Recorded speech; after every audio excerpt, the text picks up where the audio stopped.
Installe-toi bien parce que je vais te raconter une histoire qui secoue le rap franco-ivoirien. Le clash entre Booba et Didi B. Tout commence avec de simples désaccords sur des feats. Ça dérape en guerre de réseau. Et au milieu de tout ça, un jeune footballeur désiré doué se retrouve pris dans la tempête. Je vais te remettre tout ça dans l'ordre, étape par étape. Mais avant de continuer la vidéo, si vous n'êtes pas encore abonné à la chaîne, n'oubliez pas de vous abonner, de liker la vidéo et de partager la vidéo si elle vous a plu. Ok, on commence. À la base, Didi B était signé chez 92i Africa, le label de Booba. Mais rapidement, les tensions apparaissent. Pourquoi? Parce que Didi B commence à enchaîner des collaborations jugées interdites aux yeux de Booba. Un feat avec Dadju, un autre avec Franglish, deux artistes que le Duc n'apprécie pas vraiment. Même un son avec Leto ou Meryl aurait été bloqué par le label. Didi B l'a dit en interview. Pour lui, son art était limité. Et ça, tu le sais, dans le rap, c'est vécu comme une trahison.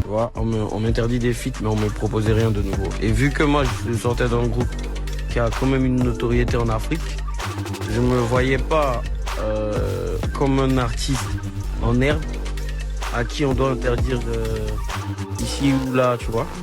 Donc déjà, j'avais plein d'amis en France ici, plein d'amis artistes, collègues, tu vois. Et ça faisait que je commençais à me faire pas des ennemis, mais je commençais à ne plus m'entendre avec mes propres amis, notamment, je dis n'importe qui, Dadju, Franglish. Pour Booba, ça ne passe pas. Sur X, anciennement appelé Twitter, Booba balance: tu mens beaucoup. Ton feat avec Leto était mauvais et ton feat avec Meryl encore plus mauvais. Le label n'interdit rien, il donne juste son avis. Ça s'appelle direction artistique. Un message sec, piquant qui relance publiquement l'attention. Pour lui, il n'a pas enfermé Didi B, il a juste voulu donner une direction. Mais en réalité, c'est là que le clash vient de commencer. De son côté, Didi B refuse de plonger dans le drama Insta. Il choisit de répondre autrement, en interview et dans ses morceaux. Calme, posé, mais ferme. Il affirme qu'il veut évoluer, tracer sa route, collaborer avec qui il veut, même si ça déplaît. Un positionnement plus mature qui séduit son public qui veut voir des feats. Mais mon gars, tu le sais, un clash, ça ne s'éteint pas si vite. Booba revient à la charge, cette fois avec des punchlines encore plus violentes. Et Didi B réplique parfois en concert, parfois dans ses posts avec des phrases assassines du genre. Booba contre-attaque. Le jour où il écrira un feat comme ça pour son pays, les Maybach auront des dents. Un vrai face-à-face de rappeur, mais version franco-ivoirienne. Et ça monte en intensité. Voilà pour le premier round les gars. Didi B veut voler de ses propres ailes, Booba le prend pour une trahison et chacun campe sur sa position. Mais accroche-toi parce que la suite devient plus folle. Pourquoi? Parce qu'un troisième acteur va entrer dans le jeu. Un jeune footballeur du Paris Saint-Germain appelé Désiré Doué. Et là, le clash prend une nouvelle dimension. Tout bascule lors de la célébration du titre du PSG en Ligue des Champions. Désiré Doué entre sur scène avec un son de Booba.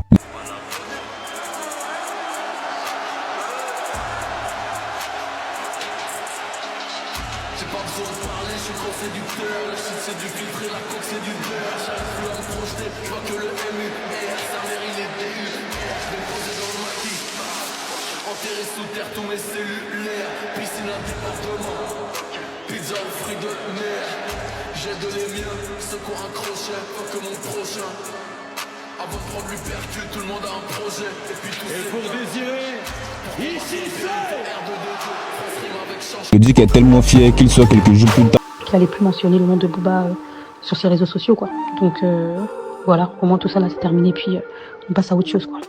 Mais Booba, lui, n'a pas dit son dernier mot. Il publie une story explosive évoquant une possible sextape de la manageuse de Didi B. Forcément, ça choque. Et là, deux camps se dessinent. Ceux qui disent non, là c'est trop, ça dépasse là. Et ceux qui répondent dans le rap game, tout a une âme, même le privé. Devant cette escalade, Diba Diallo prend la plume en envoyant un message long et clair à Booba. Bonjour Booba, je vois que tu te déchaînes sur moi sur les réseaux sociaux. J'avais dès le départ déconseillé à Didi de signer avec 92i Africa, précisément pour éviter ce type de situation. Donc on sait qu'elle a de grandes chances de se produire. J'ai tiré la sonnette d'alarme dès le début pour ne pas avoir à gérer ce genre de dérive. Didi a finalement fait un autre choix contre mon avis et j'ai dû m'adapter. Je rappelle que c'est toi qui as insisté pour que Didi rejoigne ton label, allant jusqu'à lui demander que je ne sois plus sa manageuse, sous prétexte que j'étais relou dans les négociations. Trop rigoureuse ou trop procédurière si j'ai bien compris. La situation s'est envenimée. Ce n'est un scoop pour personne et malheureusement c'était de mon point de vue prévisible. Mais puisque mes avertissements n'ont pas été pris en compte et que vous avez signé contre mon gré, tentez de me faire passer pour la personne qui serait au cœur de vos embrouilles, ça relève pas mal du mensonge. Donc si tu es honnête, tu me laisses en dehors de tout ça.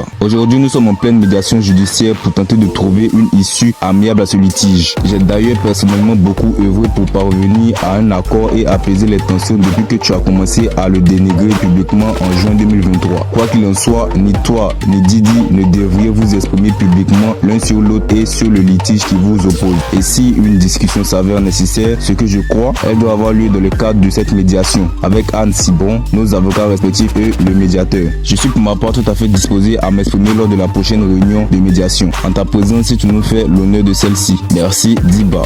En gros, elle lui demande d'arrêter de salir les familles, de calmer le jeu et de continuer comme si de rien n'était. Elle tente de mettre fin au clash par la raison. Mais Booba reste fidèle à son personnage et sa réponse est brève et glaciale. Il répond tout simplement « Assume, petite merde ». Une phrase qui résume bien tout le personnage du duc, provocateur sans fuite, toujours prêt à aller plus loin. Un clash qui dépasse la musique, qui mène rap, réseau et même football. La question maintenant c'est de savoir jusqu'où ce clash ira. Est-ce que Didi B va continuer à répondre « Bon, décidément il a fait son choix ». Mais est-ce que Booba va lâcher l'affaire? Une chose est sûre, ce clash n'a pas encore dit son dernier mot. Les gars, c'est la fin de la vidéo. Si vous êtes encore là, n'oubliez pas de vous abonner, de liker la vidéo, de la partager. Dites-moi en commentaire si la vidéo vous a plu. Si vous avez des remarques à faire sur la vidéo, faites-les en commentaire. Donc sur ce, on se dit à la prochaine pour une toute nouvelle vidéo. Peace out.